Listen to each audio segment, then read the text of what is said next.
సుదీర్ఘ కాలం పాటు రాజకీయాల్లో ఒక వెలుగు వెలిగారు. కడప జిల్లా రాజంపేట పేరు చెబితేనే అందరికీ గుర్తొచ్చేది అన్నయ్య గారి సాయి ప్రతాప్ గారే.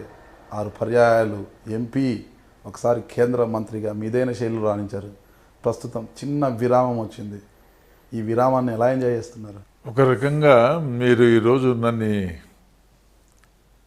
గుడిపల్లి గ్రామంలో సోమందేపల్లి మండలం అనంతపురం జిల్లాలో ఈ కార్యక్రమం జరుగుతుంది కాబట్టి ఈ ప్రాంతానికి సంబంధించి నేను ఇక్కడ ఉండడానికి కారణాలు కొన్ని చెప్పడం నా ఆలోచన మంచిగా అనిపిస్తుంది నాకు. ఎందుకంటే ఈ ఇంటర్వ్యూ కార్యక్రమంలో ఇక్కడ నేను ఎందుకున్నాను, మీరు ఇక్కడికి రావటం జరిగింది. సో ఈ గుడిపల్లి గ్రామం అనేది మా పెద్దలు 100 years బ్యాక్ ఈ ఊరిలో నుంచే, తర్వాత తాతగారు కడపకు వెళ్ళటం జరిగింది. ఇక్కడ తాతగారిని మిషన్ కృష్ణప్ప అంటారు.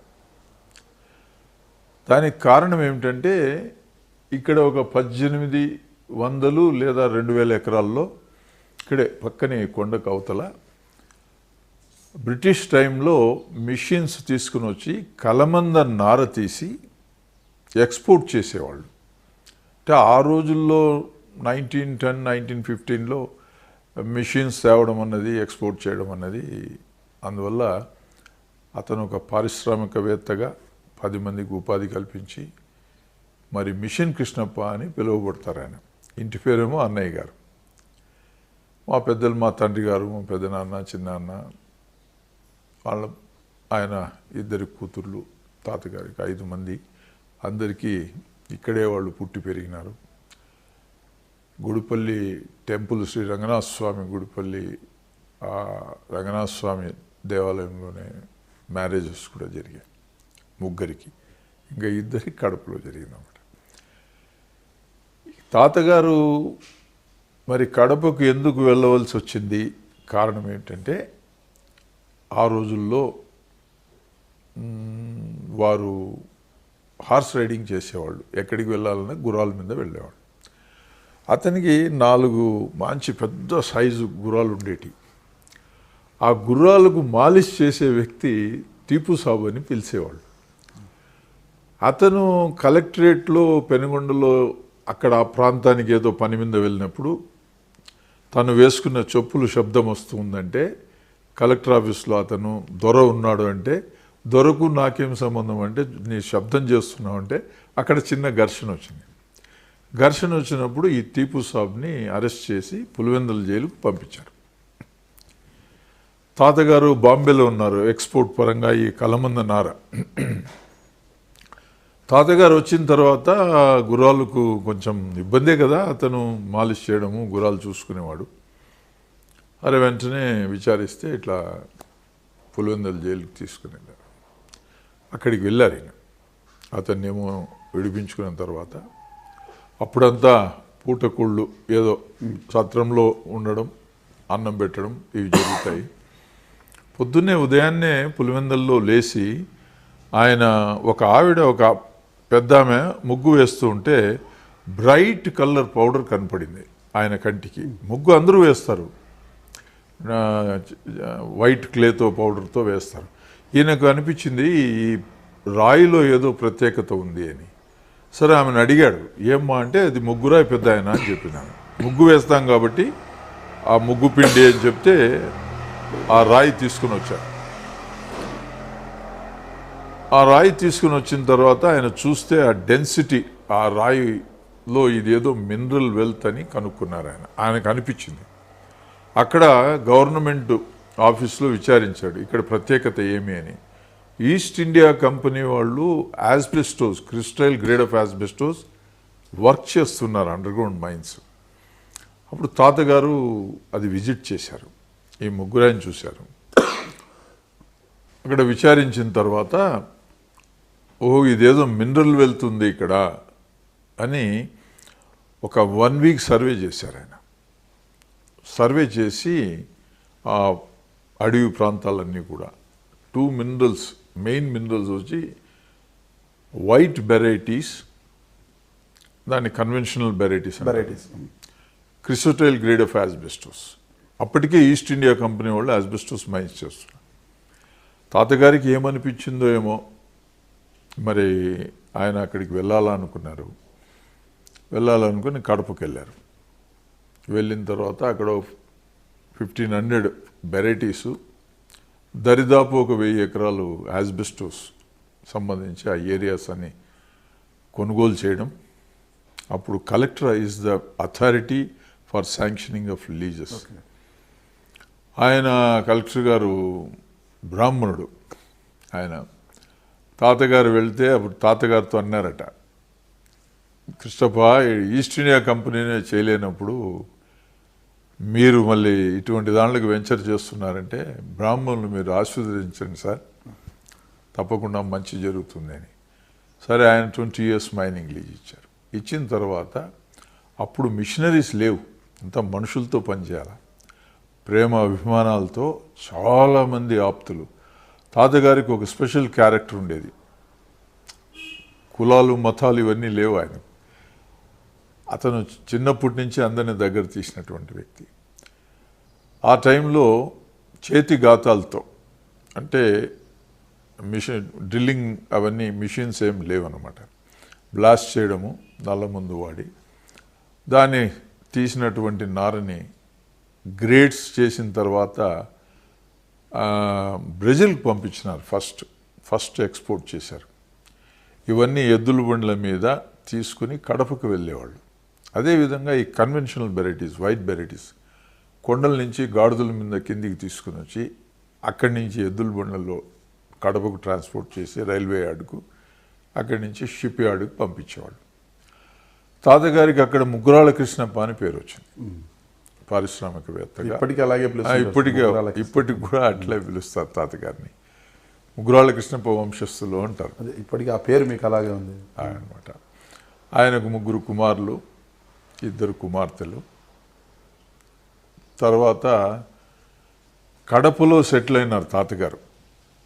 ఇక్కడ 1800 acres ఈ మిషన్స్ బాంబే వాళ్ళకి ఇచ్చేసి ఈ గ్రామంలో ఒక 100 ఎకరాలు, ఒక ఇల్లు ఇక్కడ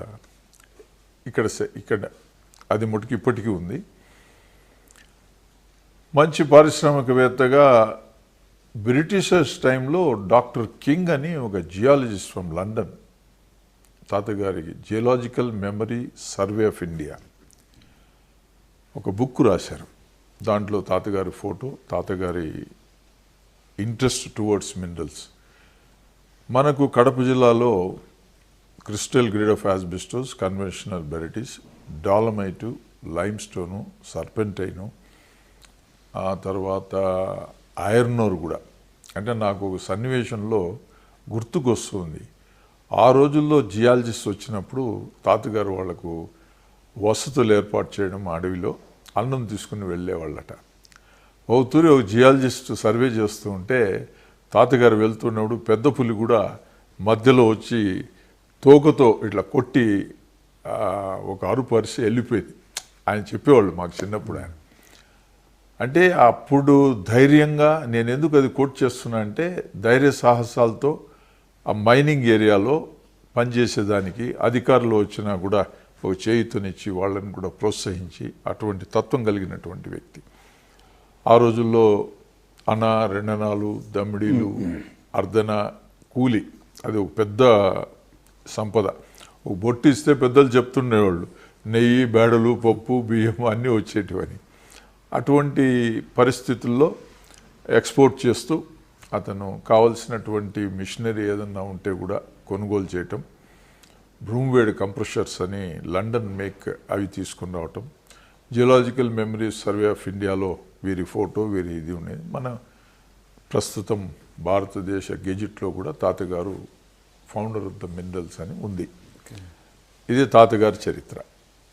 సరే, మేము పిల్లప్పుడు కడపలోనే చదువుకున్న మున్సిపల్ హై స్కూల్లో, తర్వాత గవర్నమెంట్ ఆర్ట్స్ కాలేజీలో చదివాను. అంటే మీరు పుట్టిందంతా ఇక్కడే కదా సార్? కడపలో. మేము మా తల్లిదండ్రులు తండ్రులు ఇక్కడే. మీరు మాత్రం కడపలో పుట్టారు. అమ్మ వచ్చి కోలార్, కర్ణాటక. తల్లి తండ్రి కూడా ఆయన ఒక జమీందార్ సిహెచ్ హనుమప్ప గారని జమీందార్ ఇంటి బిడ్డ ఆమె. మరి తర్వాత తండ్రి మ్యారేజ్ అయిన తర్వాత మేము అటు కోలార్ కూడా వెళ్తూ వస్తూ ఉండేవాళ్ళం తాతగారింటికి. ఇంత మైనింగ్లో ఎక్కడ చూడు అక్కడ మైనింగ్ కోలార్లో తాతగారికి ఒక పెద్ద మెడల్ ఇచ్చిన బ్రిటిషర్స్ వారు. అంటే ఈ వాజ్ ద మైన్ వర్క్ చేసేవాళ్ళు గోల్డ్ ఫీల్డ్స్. అంటే అప్పుడు బ్రిటిష్ టైం కదా, అంత బ్రిటిషర్స్కి హ్యాండ్ ఓవర్ చేయాలా. అతను కాంట్రాక్టర్ అనుకోవచ్చు, లేదా ఒక మంచి సిస్టమేటిక్ దీంట్లో మైనింగ్ చేసినటువంటి వ్యక్తిగా వారు సన్మానించినారు. మైసూర్ మహారాజా చాలా క్లోజ్ ఫ్రెండ్ ఆయనకు. ఆయన బంగారుతో చేసినటువంటి పీఠాలు బహుకరించి తాతగారి చాలా సన్నిహితంగా వాళ్ళిద్దరూ ఉండేవాళ్ళు. తాతగారు కూడా సిహెచ్ హనుమప్ప గారు అంటే ఆయన ఒక భక్తిపరుడు, పేదల పట్ల అన్నదానాలు, ఆయనకు పెద్ద పేరు చరిత్ర. అన్న 50 years ఇండిపెండెంట్గా రాజకీయాల్లో ఉన్నారు. నెహ్రూ గారు అడిగారట, వెంకటరమణప్ప ఎందుకు కాంగ్రెస్లోకి రాకూడదు, ముఖ్యమంత్రిని చేస్తానంటే, ఈయన జమీందారు బిడ్డ కదా, నాకు ఒకరి దగ్గర ఇట్లా ఇది అవసరం లేదండి, ప్రజలు ఆదరించే వరకు నేను ఉంటానని చెప్పి ఆయన ఎమ్మెల్యేగా ఎమ్మెల్సీగా కోలార్లో 50 years ఆయన రాజకీయం. తర్వాత రాజకీయాల్లో బహుశా అటు మేనబాబు గారిది అనుకోవచ్చు, తాతగారు కూడా వాటర్ బోర్డులో డైరెక్టర్గా బ్రిటిషర్స్ తీసుకున్నారట ఆ రోజుల్లో. అమ్మగారి తల్లి అమ్మగారి అంటే అన్న పాలిటిక్స్ 50 years. ఇక్కడ తాతగారు కూడా కృష్ణప్ప గారు కూడా వాటర్ దీంట్లో డైరెక్టర్గా ఉన్నారట, వాటర్ మేనేజ్మెంట్ బోర్డు మేనేజ్మెంట్ బోర్డులో పెనుగొండలో. అటు ఇటు కలిపి లాస్ట్లో నేను గవర్నమెంట్ కాలేజ్ అయిన తర్వాత గుల్బర్గా మెడికల్ కాలేజ్లో చేరాను. రాజశేఖర రెడ్డి గారు అప్పుడు ఆయన చదువుతున్నాడు అక్కడే. మేమంతా చాలా క్లోజ్ ఫ్రెండ్స్. నేను, రాజశేఖర రెడ్డి, నల్లారి హరినాథ్ రెడ్డి, మదన్మోహన్ రెడ్డి ఎమ్మెల్యే, కదిరి ఎమ్మెల్యే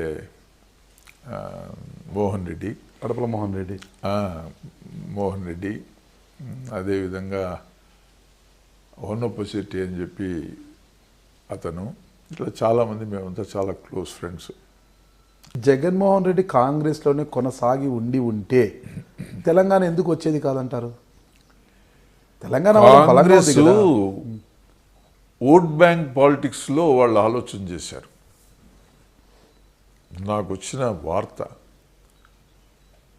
చిదంబరం గారు సలహా ఇచ్చారు, this time we may get 130, 140. In case Telangana division అయితే ఆ 19 seats మనకిస్తారు. సెంటిమెంట్స్ ఆ విధంగా ఉన్నాయి ఆయన గట్టిగా చెప్పారు.